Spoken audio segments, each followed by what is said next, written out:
So, Israeli parliament deliberated on Biafra and Mazi Nnamdi Kanu today in their parliament. And a lot of people are beginning to wonder, what exactly is Israel up to?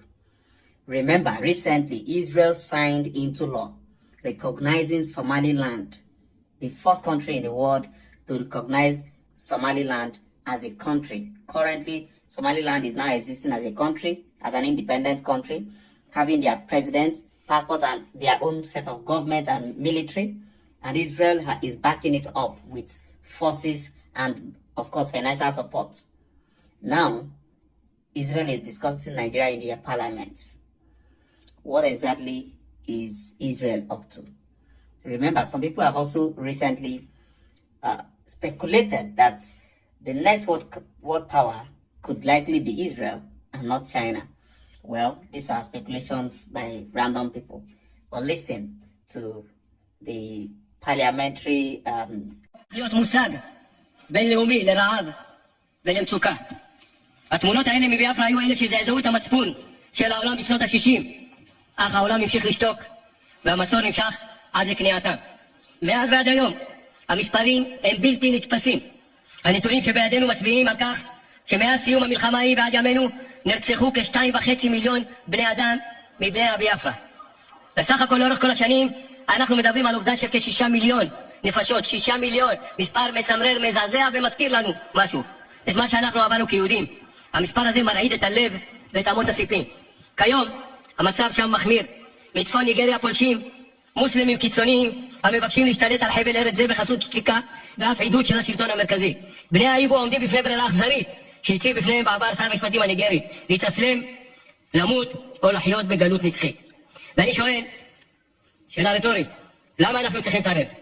המצפון היהודים חייב אותנו. המצפון היהודים חייב אותנו להתערב ולזעוק, ואני מסיים, אדוני היושב-ראש, תודה על המחווה מבחינת הזמנים.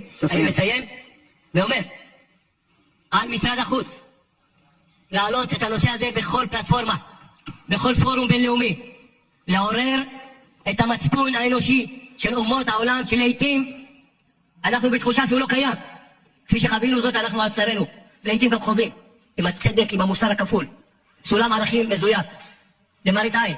ולכן אני קורא כאן מעל במת כנסת ישראל, לעולם הגדול, לעולם כולו, להתעורר, להעלות זאת לסדר היום ולשר החוץ שלנו. במשרד החוץ שלנו, להעלות את הנושא בכל פורום או כל פלטפורמה אפשרית. תודה רבה, אדוני יושב ראש. תודה רבה. מהדוברים נמצא פה, אין אף אחד, נכון? ישיב על הצעה. השר, מי השר משיב? בבקשה. סגנית השר, שר החוץ, שרן השכל. למה אתה אומרת לא? תגידי לו, 20 דקות. אם נותן לך נכנס ללחץ. 20 דקות?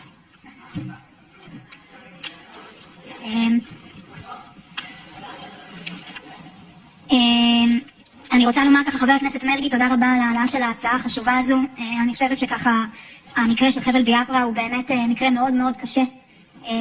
הכמות, אתה יודע, אנחנו מדברים על 15-17% מאוכלוסייה של ניגריה, אבל האוכלוסייה של ניגריה מדובר פה על 250 מיליון איש, אז באמת הערכות של 50 עד 70 מיליון איש, זה הערכות שנמצאות לחבל ארץ, אז זה כמויות מטורפות שבממדים שלנו קשה קצת להכניס לתוך פרופורציה.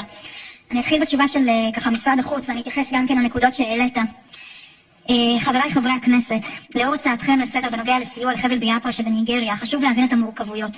ראשית, כסגנית שר החוץ, אני רוצה להביע אמפתיה עמוקה עם תושבי ביאפרה. הם חוו מלחמה מאוד קשה וזוועות בין השנים 1970 ל-1967. התייחסת למקרים הספציפיים של הרעב והילדים עם הבטן הנפוחה. ולצד זאת, גם היום, עם המאבק הקשה, המקרים הקשים שאנחנו רואים, אני רוצה להביע סולידריות ואכפתיות כלפי הגורל שלהם, כלפי ביטחונם ושלומם. לישראל יש מערכת יחסים דיפלומטית מלאה עם ממשלת ניגריה, ושגרירות תושבת בבירה אבוג'ה, ובכך אנחנו מכבדים את שלמותה הטריטוריאלית ואת ריבונותה של ניגריה, ופועלים אל מול הממשל המקומי הרשמי. יש לציין כי סוגיית ביאפרה היא כיום עניין פוליטי חברתי פנימי בתוך ניגריה. בנוסף, אנחנו מודעים לאתגרים הביטחוניים בניגריה, מתקפות טרור, חטיפות ואלימות. לצערנו זה קיים בכל אזור במדינה. החשוב לדייק, אלו אינם אירועים שמוגדרים כנגד קבוצה מסוימת בלבד או מוגבלים לחבל ביאפרה, זו התמודדות לאומית ניגרית מול גורמים מערערי יציבות הפוגעות באזרחים מכל חלקי המדינה ומכל הקבוצות. כמו כן, יש לציין כי תנאי המחיה בביאפרה דומים לאלו שבמחוזות רבים אחרים בניגריה ובמדינות אפריקאיות נוספות, ולכן אין מקום להפריד אותם מהמעטפת הכוללת. באשר לסיוע, משרד החוץ בראשות שר החוץ גדעון סער פועל בנושא ההומניטרי באפריקה. בין היתר, רק לאחרונה הענקנו סיוע של מזון, סמיכות, אוהלים ועוד לפליטים מדרום סודן שנמלטו מהמלחמה מסודן. זאת לאור הבקשה האישית של שר החוץ הדרום סודני. מדינה שהיא אכן ידידותית מאוד כלפי מדינת ישראל. עד כה לא התקבלה בקשה מהממשלה הניגרית, וככל שתתקבל בקשה לסיוע במידה ובמדינת ישראל תימצא לנכון להעניק סיוע כזה בניגריה, נפעל בהתאם לכלים העומדים לרשותנו, נמשיך להעמיק את קשרינו ביבשת אפריקה מתוך שאיפה משותפת לביטחון ולשגשוג. אני אומר ככה, אני יודעת שהנושא הזה קרוב ללבך, חברת הכנסת לימור סון הר מלך, חבר הכנסת מיכאל ביטון, ומאיר כהן, וחשוב לי לומר שהנושא כן נמצא על שולחננו, אנחנו כן עוקבים מקרוב אחרי האירועים האלו. העלית את הנושא גם של אלו שטוענים להיות אותו שבט אבוד יהודי באזור ביאפרה. הדבר הזה גם נמצא בסימן שאלה. לפחות העדות היחידה שיש לנו פה היא בעצם בג"ץ שהוגש לבית המשפט שסירב לקבל, אבל לא ידוע בדיוק מה היה הלך הרוח או האדם שהוא טען בעצם לפליטות היהודית, או כל הנושאים האלה, נושאים מורכבים שצריכים להישאל גם בסוכנות היהודית וגם במשרד התפוצות וגם את משרד הדתות כדי לברר את העניין הזה לעומק. זה בסוגיה הזו שדיברת עליה שהיא הסוגיה היהודית.